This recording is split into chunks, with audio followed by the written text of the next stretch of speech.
Татарстан Республикасы һәм татарлар турында тулы мәгълүмат.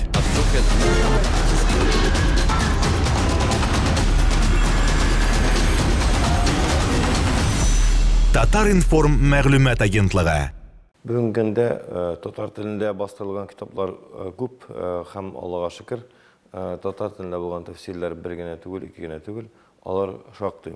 Ләкин bütün тәфсирләрнең, bütün моңа кадәр бастырылган тәфсирләрнең аларның bir айырмалы сыйфатлары бар. Алдында дини терминнар һәм борынгы терминнар белән тулы алар. Шуңа күрә ул тәфсирләрне укыганда хәзерге укучы бөтенләй аңлап бетермәүе мөмкин. Шуңа күрә без инде хәзерге телгә, хәзерге вазгыятькә, хәзерге татар баласына, татар кешесенә аңлаешлы рәвештә бастырырга тырыштык. Әлбәттә, анда дин кысаларынан чыгу дигән сүз юк.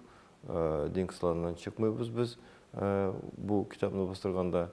Фақат халкыбызның кулында хәзерге аң кешесе, хәзерге аң белем иясе булган кеше нинди аятны гына укыса да, нинди аятның тәфсирен генә укыса да, аңларга тиеш дигән максат белән без бу китапны бастырабыз. Ник дисәк, сүз тулы Коръәннең тәрҗемәсе турында бара. Тулы Коръәннең тәфсире турында бара. Коръәнгә кагылышлы бер китап бар галәмдә, ул Коръән Кәрим, аңа тәрҗемә дигән сүз туры килми. Ник дисәгез, безнең революция катары булган тәфсирләребез дә, алар тәфсир дип аталалар бөтенесе. Тәфсире, тәрҗемә дип аталмыйлар. Шул ук мисал өчен Мөхәммәдия китабы асылдагысы бар, фарсы һәм гарәп телендә, фарсы һәм гарәп теле симбиозыннан торган китап ул Мөхәммәдия китабы. Аның Мөхәммәдия китабының тәрҗемәсе бар. Шулай аның атамасы да Мөхәммәдиянең тәрҗемәсе дигән. Һәм анда инде әлбәттә безнең борынгы татар телендә тәрҗемә ителгән. Ягъни безнең өчен борынгы булып саналган татар телендә тәрҗемә ителгән. Ник дисәгез, 100 ел элек кенә әле, 150 ел элек кенә әле безнең татар халкы борынгы телендә сөйләшә торган булган.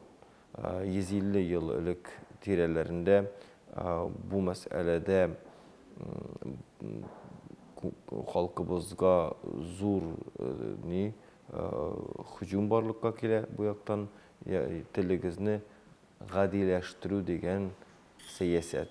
Телне гадиләштерү дигән сәясәт, әлбәттә инде шул гадиләштерү беренче 50 ел ул бик авыр бара, халык моны кабул итәргә теләми.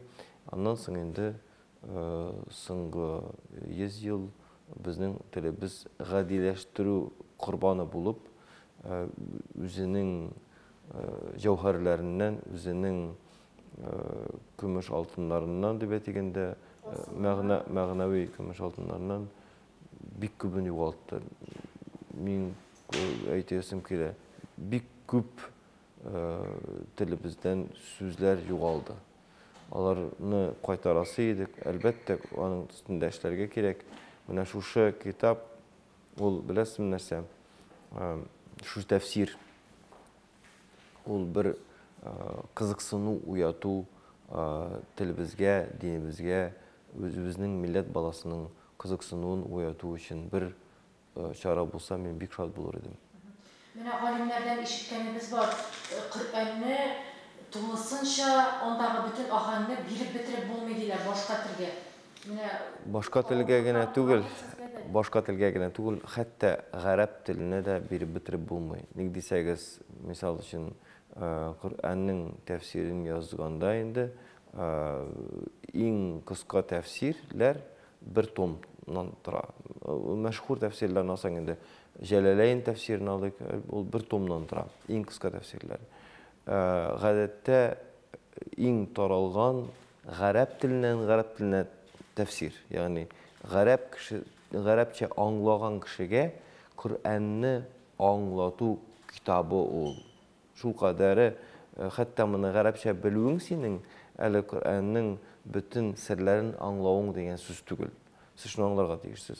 Ең таралған, аннан соң енді көбірек таралған 2 томлық тәфсирлер, яғни бір Құр'анны, бір том китапны 2 том аңлатырға мәжбүр. Бұлар қысқалары. Шул Жәләләйн тәфсирін алсаң, ол менімше ең қысқа тәфсирлер deyip айтсам хата olmaz dedim. 2 томлы тәфсирлер алар күбірек, аларның исемләрен атауда хикмәт юк. Аннары тағын да күбірек таралған тәфсирлер 4 томнан тұралар, яғни бір китапны аңлатыр үшін bu ғәрәп тілінде, орыс тілінде, татар тілінде түгел. Ғәрәп тілінде бір китапны аңлатыр үшін, бір Алланың китабын аңлатыр үшін 4 том китап тәфсир язу мәжбүр. Әлбәттә бар тәфсир ягыннан колосслар деген бик шундай инде дахи тәфсирләр. Алар 30 томнан торучылар бар, 60 томнан торучылар бар. Шуңа күрә бу тәфсирләр аларда анда беләсезме нәрсә? Бу тәфсирләр аларда тәфсир генә түгел, Құр'ан анда зур гына гыйльми, фәнни энциклопедияның үзәге булып тора. Құр'ан бір шундай жип булып бара. Һәм шул жипкә бүтін фәнни казанышлар шунда багланган була. Исегез китергә мөмкин, ләкин 30-60 том дегәндә авторы бер. Гомерен багышлаган булып чыга. Әлбәттә, гомумән шу Құр'ан һәм аның фәннәрен өйрәнер өчен генә, әгәр дә тулысынча аласыгыз килә икән, анда ачкыч гына түгел, тулысынча шул ачкыч белән инде йозагын ачып кирип бу әйберне үзегездә билисегез килә икән, иң азы 10 ел кирәк. Иң азы. Әле бу Құр'ан һәм аның фәннәренә иң азы. Гадәттә 20-25 ел тирәләре кирәк. Гадәттә. Әле бу гына, ул гына, мин әйтмим Пәйгамбәр безнең сөннәтләрен, мин әйтмим хәдис җинтикларын, алар тагын да катлаулырак институт. Дини институтларның арасында. Менә 1400 еллар элек индирелгән булып чыга битендәйме? Менә ул китапны, изге китапны тәрҗемә итү 2 юнәлештә битендә. Дингә якынаю өчен дә тәрҗемә иткәннәр һәм атеистлар да тәрҗемә иткәннәр, аңа каршы булган кешеләрдә. Менә аермалыклар бармы шул өлкәләрдә 2 юнәлештә тәрҗемә ителгән вакытта? Монда әйтергә кирәк, менә тәрҗемә итәргә тырышу, качан барлыкка килде дигән безнең сорау барлыкка килә. Зиһендә һәм телевизор караучының да ул сорау тууы мөмкин. Құр'анны тәрҗемә дигән мәгънәсендә тәфсир түгел, тәрҗемә инглиш әйткәндә translate, translate дигәннәрдә латин телләренә алганда инде, латин телләреннән чыккан телләргә алганда, менә шул мәгънәсендә translating мәгънәсендә карасак, тәрҗемәне карасак, ул эш кайчан башланды? Ул эш испан, француз һәм Англия илләре, менә шу илләр, инглиз илләре, алар үз вакытында бик көчле экспансия башладылар. Кайчан бу экспансия башланды? Бу экспансия башланды Европа халыклары аякка басканнан соң. Алар аякка бастылар, монда беләсезме, катлаулы механизм. Европа халкы юына белмәйди. Бу факт. Аларда канализация юк иде. Аларда урысча әйткәндә гигиенаның төшенчәсе юк иде. Моны аларга мөселманнар бүләк итте. Телиләр моны алар юкмы? Мен сезгә күбрәк әйтәм. Бүтән антик культураны, бүтән боронгы культураны, бүтән боронгы мәдәниятны Европа халкы гарәп телендәге булган әдәбият аша алды. Ничек булды бу? Бүтән боронгы әдәбиятны халифәләр, әмирләр, султаннар үзләренең хәзинәләреннән акча бүлеп чыгарып, ул бүтән борынгы хезмәтләрне араб теленә тәрҗемә иттергәннәр. Аннан католик илләрне алсак инде, гомумән католик илләрне алсак, аннан бу китапларны алып кайтып, үз илләрендә библиотекаларда саклап, китапханәләрдә саклап, ләкин гади халыкка күрсәтмичән, фақат аристократия уку бәхетенә ия булган. Әлбәттә, безне капчыкта яшереп була дип әйтсәк, вакытлыча гына инде. Кулыбызны тишкәнчә кадәр без капчыкны капышыбыз, кулыбыз тишкәннән соң, менә инде ул без дибез. Шуның кебек, бу гыйлемне әлбәттә Европага кайткан китапларның бар икәнлеген халык сизелә башлый. Әлбәттә, мусульман илләренә барып кайтканнан соң әйтә, нигә Ибн әл-Әсирне без укымыйбыз дип әйтә. Мисал өчен әйтик инде. Ибн әл-Әсир дигән кешене, аннан соң һәм башка авторларны укымыйбыз дип әйтәләр, һәм аннан укып инде дингә һәм табигатькә яңа караш күрәләр. Нинди рәвештә? Әгәр дә алсак, ул вакыттагы Европа халыкларындагы булган стереотипларны, ул стереотиплар нинди? Ул стереотиплар үз тәненә каршы дошман итү, үзен тәненә каршы дошман итү. Шуңа таянып, бүтән үзләренең тәннәренә җәрәхәт салулары, булар бүтәнесе шуннан. Үз тәненә дошманлык итүне алар Гайса галәйһиссәламгә якынаю дип күргәннәр. Ләкин мусульманнарга карап, мусульманнар да мондай бер юк икәнлеген күргәннәр. Ягъни бездә үз тәненә кеше дошман түгел. Бездә үз тәненә кеше дошман түгел, һәм бу фикер инде тарихи яктан карасак, бу фикер җиңә. Теге фикерне, үз тәненә дошман дигән фикерне, аны юырга кирәклеген турында фикер тарала башлый. Әлбәттә, безнең кебек үк тәһарәт алу ритуалы кулланылмаса да, битне юырга, теш чистартырга дигән төшенчәләр Европага килеп керә. Чәчне әлбәттә алырга яки тырнарга, ягъни тарырга, тәртиптә тотырга дигән мәгънәдә инде шушы фикерләр килеп керәләр, алар җиңәләр. Хәзрәт, сүзегезне бүлеп төшерим, гади тел белән әйткәндә, менә Коръән ул үсеш фәнни яктан да үсеш китергән, мәдәни яктан да. Әлбәттә, карагыз, тәрҗемә иткәндә шушы Европа илләре паклык алга китеш юлын мусульманнардан алганнан соң аякка баса. Аякка басалар. Алар инде шушы үзләренең кыллык хәленнән чыгарга тырышалар. Бу ренессанс дип әйтелә инде. Әлбәттә, үзләренең тәннәренә дошман түгел, дус икәнлеген аңлау җиңә. Һәм алар башка илләрне үзләренә ачырга булалар. Ләкин аларның үсеш чоры мусульман илләрендә стагнация чорына туры килә. Мусульман илләрендә теге зур застой чорына туры килә. Моны теге бу сер түгел. Нинди рәвештә була бу? Мусульман илләре күрмәгән, мусульман илләренең падишаһлары күрмәгән, мусульман илләренең халыклары күрмәгән ил калмый, алар карамаган азык калмый, алар эчеп карамаган эчемлек калмый. Шуңа күрә алар без бүтән галәмне җиңдек, һәр нәрсә эшләргә дигән сорау туа. Бик фәлсәфи сорау, ләкин ул бик авыр сорау.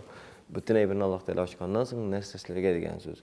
Әле космос ачык түгел, дип әйтик, максималь рәвештә. Теоретик космос ачык, анда кояш белән ара мусульманнарда саналган инде, айга ара, җир белән ай арасы саналган, шул ук Южный полюс телләрендә аскы материк ачылган теоретик рәвештә. Ачылган, аның бар икәнлеген беләләр. Җитте безгә диләр. Бу бик зур афәт, стагнация афәте, ул бик зур проблема. Әлбәттә, бу стагнациягә җавап булып экспансия башлана, Авропа илләренең экспансия башлана. Ләкин Аллаһ Тәгалә мусламан илләрендә булган бу теге үзләрен саклау, илләрен саклау ягыннан булган генетик дәрәҗәдә булдыклары сәбәпле шул ук мизгелдә Европа илләренә мусламан илләрен бирми. Кайбер илләр тулысынча колонизациягә,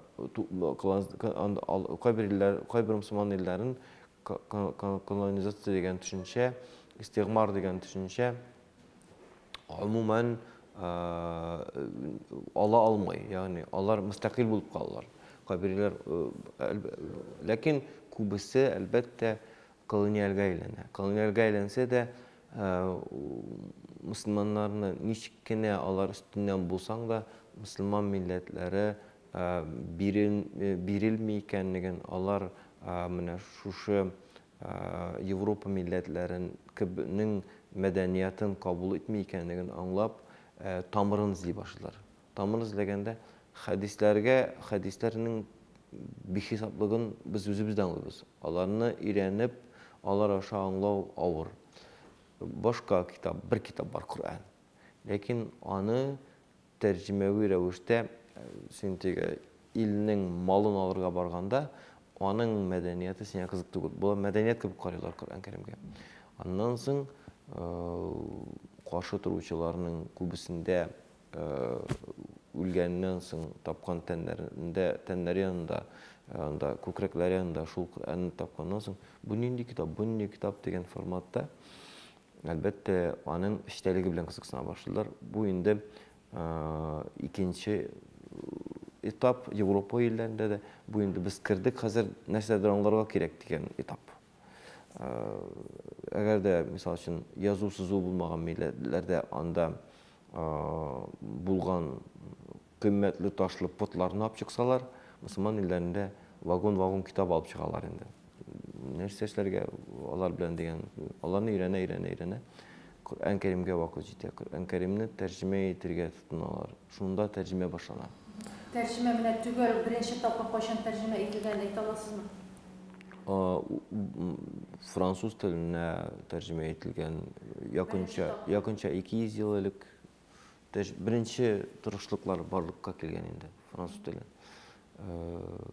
Гомумән китап бастыруның механизмнары барлыкка килгәннән соң, китапны бастыру механизмлары барлыкка килгәннән соң, шу тәрҗемәләрне бастыру да әлбәттә француз. Мин белгәне, зихимдә булганы француз һәм инглиз телләренә иң беренче тәрҗемәләр була. Һәм алардан, мисал өчен, күп тәрҗемәләр, урыс теленә хәтта тәрҗемәләр француз һәм инглиз теле аша гарәп теле аңлау була. Аңлыйсызмы? Ягъни Коръәнне укый, аңлап бетерми, ләкин монда уң якта Коръән үзе торса, безнең дигәндә инде ул вакытта безнең империяның ниләрнең востоковедларның булса, монда Коръән торса, монда торган урыс, инглиз һәм француз телендәге тәрҗемәләр булган аларда. Менә сез тәрҗемә итә торганы кайдан? Тәфсир юк, безгә динебез кушканыча, безнең тәрҗемә дип әйтеп булмый, ул тәфсир дип әйтеп була.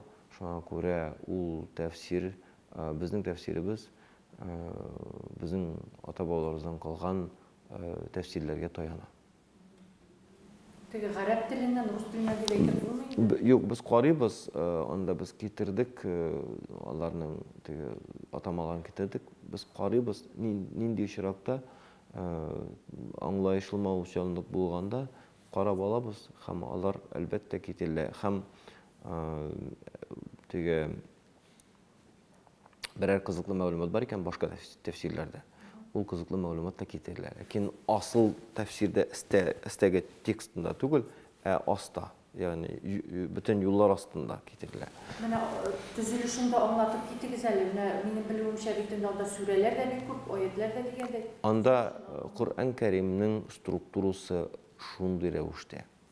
Коръән Кәримнең структурасында ул 114 сүрә анда. Күп дигәндә теге ул санның төгәл саны бар. Һәм 114 сүрәнең birinci surəsindən alıb 114-cü surəyə qədəri Təvbə surəsindən başqa bütün surələr Bismillahirrahmanirrahim deyən söz bilən başlanır. Hanefi məzhabında bizdə indi Bismillahirrahmanirrahim surənin rəşid түгел. Yəni surədən tış, ul ayət bularaq yazılmıyor.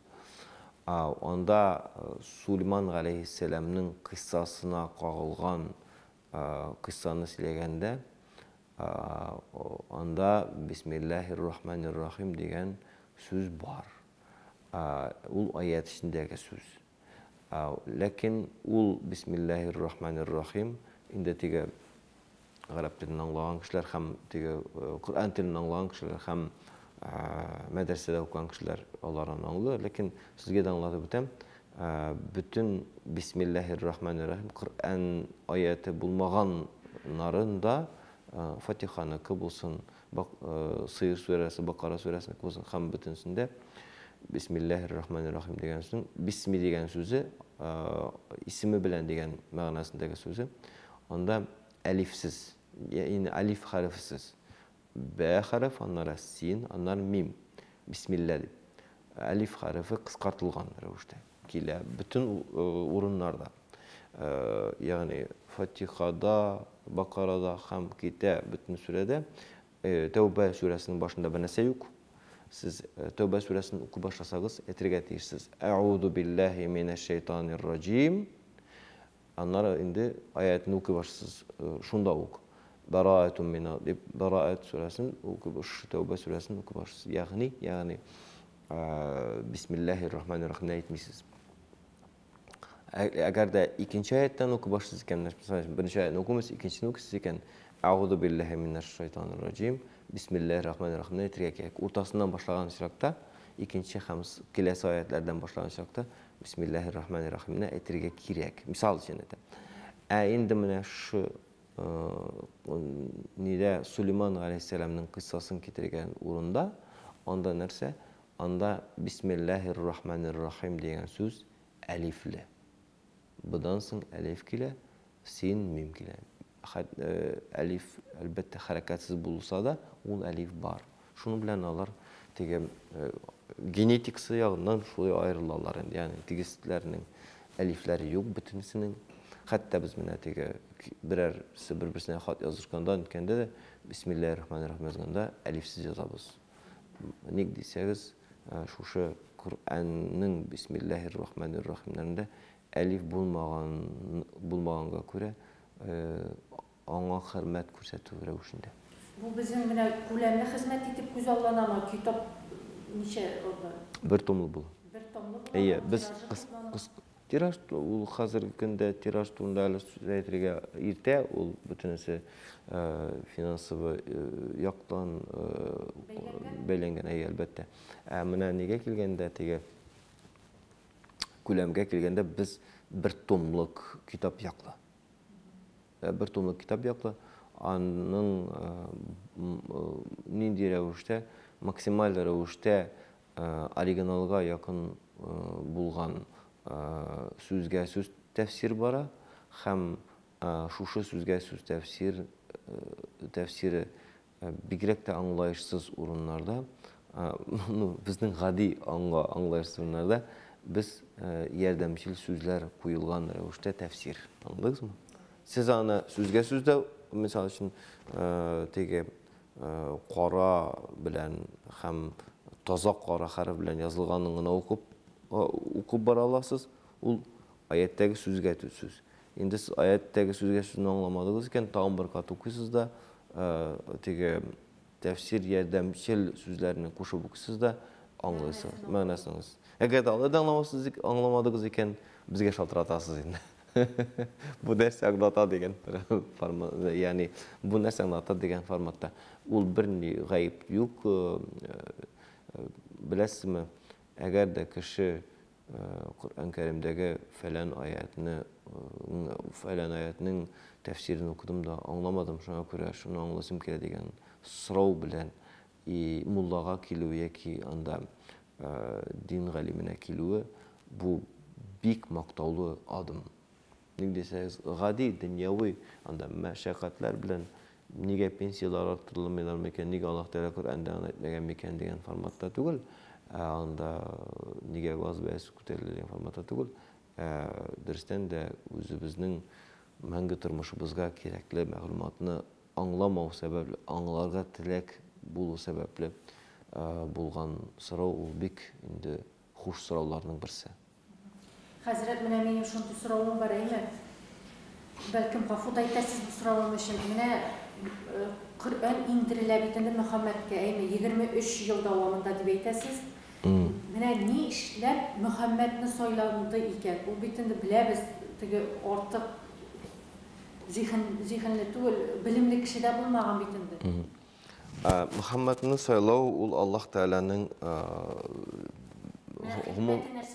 бу Аллаһ Тәгаләнең үзенең ихтияры, ягъни үзенең сайлавы. Һәм без аның асыл хикмәтен, теге нинди генә диндар булсак та, менә шушы кешене сайлауының асыл хикмәтен ачыклый алмыйбыз. Фаразлап утыра алабыз. Әгәр дә без мин үземнең генә фаразларымны әйтергә тотынсам да, үземнең генә фаразларымны. Үзегезнең берәр фаразыгызны әйтегез әле. Минемчә, Аллаһ беренчедән дөрестән дә бу иң төгәл безне ислам диненең куеныннан чыгармый торган фараз, иң төгәл Аллаһ Тәгалә аны үзе сайларга булган шушы эшкә һәм шушы эшкә сайлаган бүген түгел, ягъни аның туган көнендә түгел, аңа 40 яшь тулгач түгел. Теге менә яшиләр инде Курайш кабиләсе яшәп ята Мәккәдә, койсын сайлан микән дип карап түгел. Бу бик Аллаһ Тәгалә турында, аның падишаһлыгы турында, аның дәрәҗәсе турында бик түбән фикерләү системасы була. Менә Мөхәммәд бик тырышта инде, молодец, давай сиңа булсын дигән форматта ул безгә туры килми. Бездә нинди хәбәр бар? Нинди хәбәр бар Пәйгамбәрбез Мөхәммәд саллаллаһу алейһи ва саллямны сайлауына? Беренчедән, хәзерге көнгә кадәр Пәйгамбәрбез Мөхәммәд Мустафа саллаллаһу алейһи ва саллямның исеме Тауратта сакланган. Нинди хәрефләр белән? Шушындый ук хәрефләр белән. Мим, ха, мим, дәл. Мим, ха, мим, дәл. Хәрефләре әлбәттә иврит телендә, хәзерге татар телендә әйткәндә иврит телендә, әгәр дә мин 100 ел элек яшәгән булсам, иврит дигән сүзне аңламаслар иде безнең милләттәшләребез, гибрани телдә дип әйтерләр иде. Шулай бит инде. Яки габари телдә дип әйтерләр иде. Хәзерге татар телендә әйткәндә урыс теленнән кергән сүз иврит телендә, аның исеме сакланган. Әгәр дә сез иврит телендәге булган Тауратны, хәзерге көндә сакланган Тауратны алып Пәйгамбәребезнең турында искә алынган фрагменттан алсагыз, шушы исемне инде аннан алып тәрҗемәчегә куйсагыз, транслейторга куйсагыз, хәзергеләргә теге Google переводчик булсын монда. Һәм аннан иврит теленнән гарәп теленә күчерергә дисәгез, ул гарәп теленә Мөхәммәд дип күчерә. Хәзерге телдә, ягъни хәтта технология безгә ярдәмче монда. Дөрестән дә, менә бу хәзерге технология ярдәмче. Димәк, ул анда искә алынган. Искә алынган исеме мәгълүм. Исеме мәгълүм безгә. Аңладык, хәзер ул борынгы вакытта булган, хәзерге сакланган, хәзерге сакланган. Исеме мәгълүм. bir ayırma sıfatı var. Bu Peygamberimiz Muhammed Mustafa sallallahu aleyhi ve sellem'nin turmuşu turunda yazılgan İbn Hişam degen автор var. İbn Hişam'ны Peygamberimizning eng tügel turmuşun yazgan kişi deyip bütün galem tanıy. Biznikiler tanıy, yani biz Müslüman galimler tanıy, bütünümüz tanıyız Müslümanlar. İkincisi Hristiyanlar, pravoslavlar bütünüzü tanıy, yani galimler tanıy, bilgenler. Hem katoliklar tanıy. Bu dayanışlı автор. Bütün galem tanıy. Bulup çığa. Bütün imanlı galem tanıy bulup çığa. İbn Hişam nerse deyip ete? İbn Hişam Emine Peygamberimiz sallallahu aleyhi ve sellem'nin enisi Emine anın bilen yekli vakıtta ana buyruk bula. Anda kile mında kite türlü. Cebrail aleyhisselam kilip etti degen variant var. Hem ana tavuş bula başında. Balana Muhammed dip kuş. Muhammed dip kuş. İsim. İsmail atabızdan alıp deydik. İsmail aleyhisselam peygamberden alıp Peygamberimiz Muhammed Mustafa sallallahu aleyhi ve sellem'e kadar bir garepnin de Muhammed degen ismi bulmagan. Bu kızık fakt. Kızık fakt bir şöyle. Muhammed degen en birinci isim Peygamberimiz Muhammed Mustafa sallallahu aleyhi ve sellem'e kuşulgan isim. Peygamberimiz sallallahu aleyhi ve sellem'nin tuğan gününden birilgen isim. Eğer de ol birer Tevrat'ta eski alıngan Muhammed bulmasa, ol nerse usip jitip uqıp Tevrat'tan tabıp onda Muhammed diyen bir kurutu kişi var iken, men bu günden Muhammed diyen bulur edi. Lakin tuğan günden Muhammed. Ana bu tavuş kilgen hem Cebrail ikinci variantta Cebrail aleyhisselam kilip Muhammed degen isim kuş degenini Garap tilinde manası bulgan, lakin muğa kadar kuşulmagan isim. Bir üzüne bir kızık bitindi.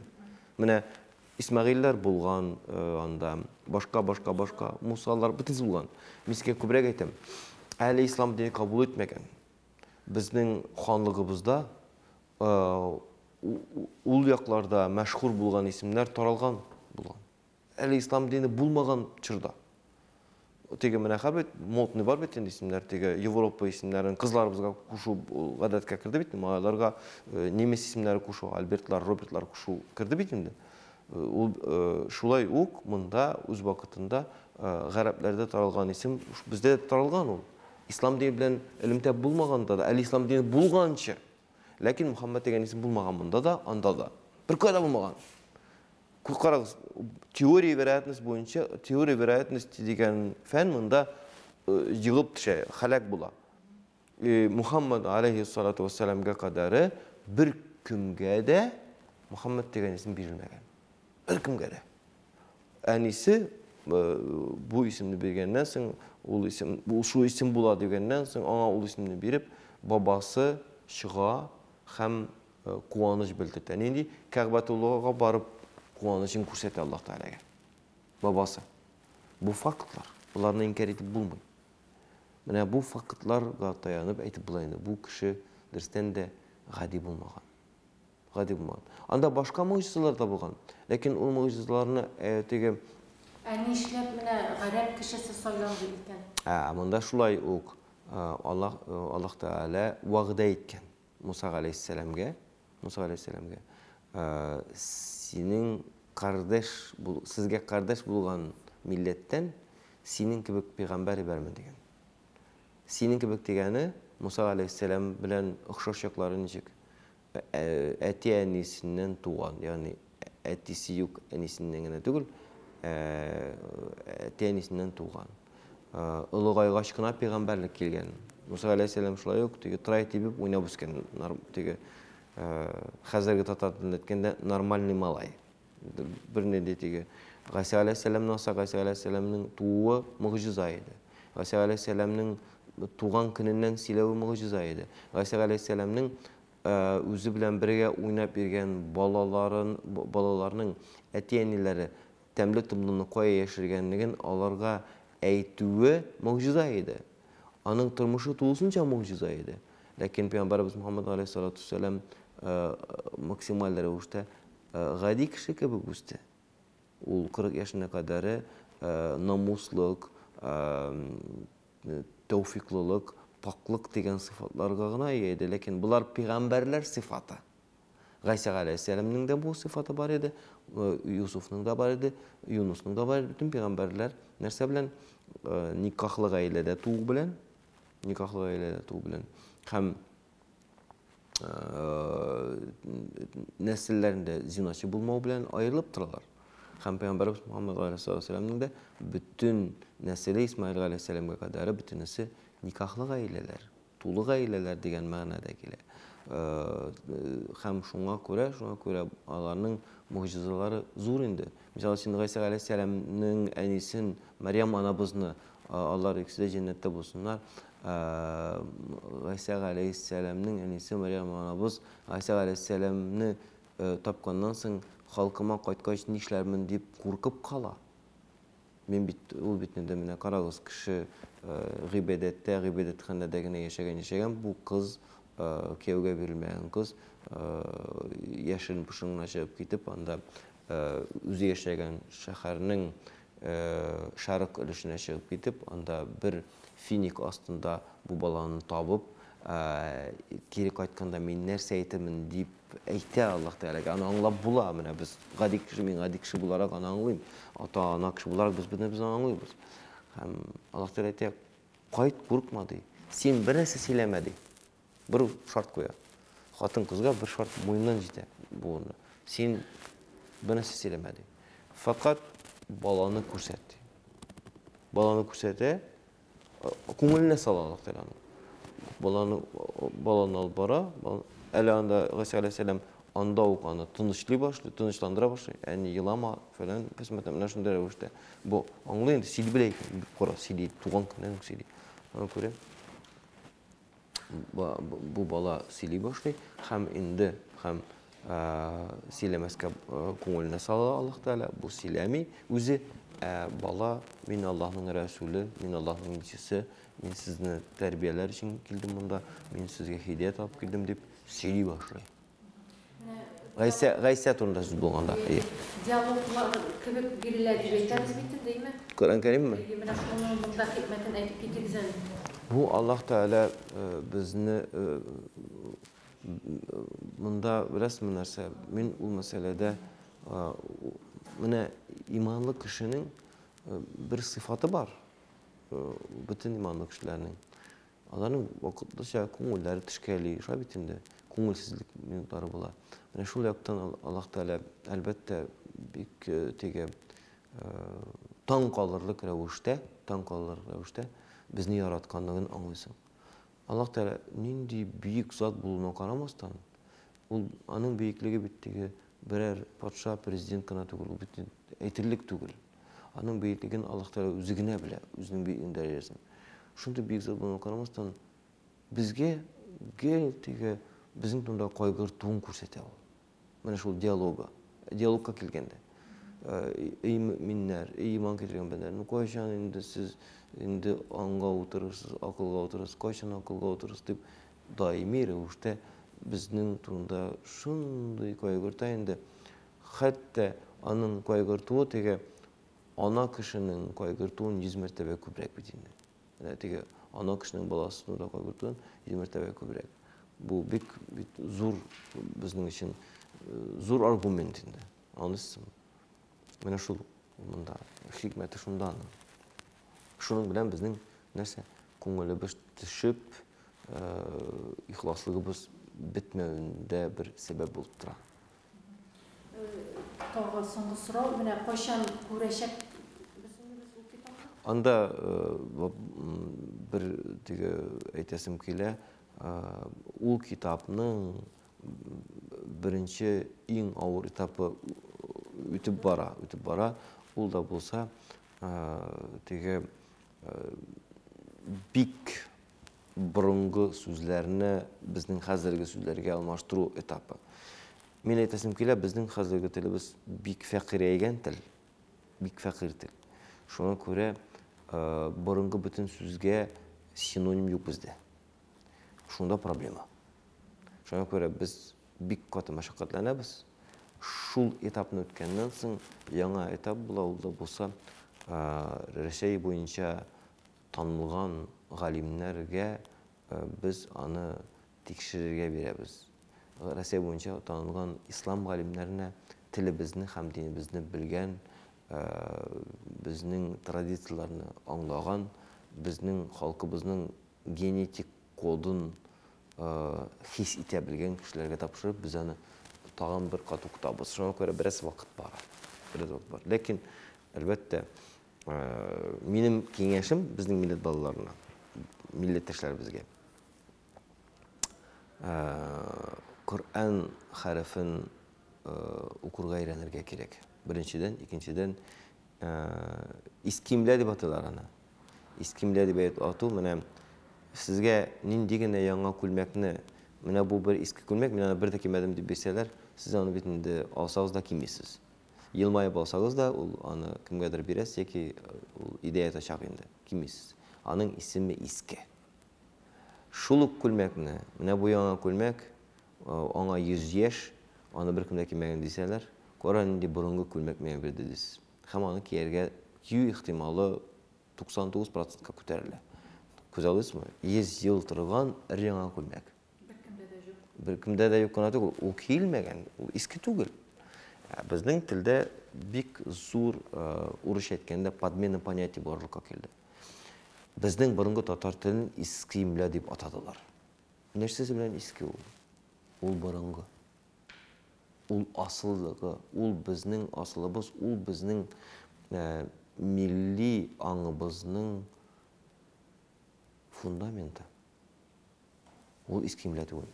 Ул борынгы татар теленең язуы. Борынгы. Миңа әйтерләр, ана булган бит рун дип, өйрәник, гыйлем бит ул, аның бит иге-чиге юк. Галимнәр без булсын, ул сферада да без алдынгы булыйк, беренче булыйк.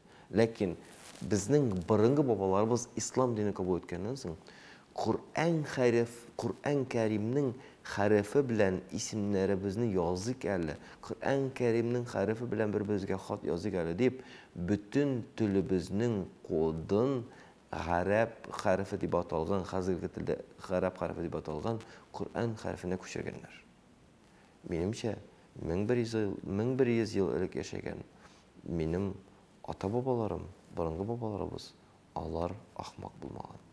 Алар безгә караганда меңләтә акыллы булганнар. Алар шулай итеп телебезне саклаганнар. Башка хәрефләр белән язылган телләр югалып бара, югалып битеп бара. Безнең ул борынгы татар телебез 200 ел элек бастырылган китапларда сакланган.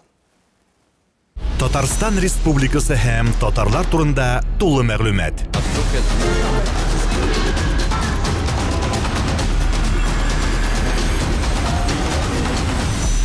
Татар информ мәгълүмат агентлыгы.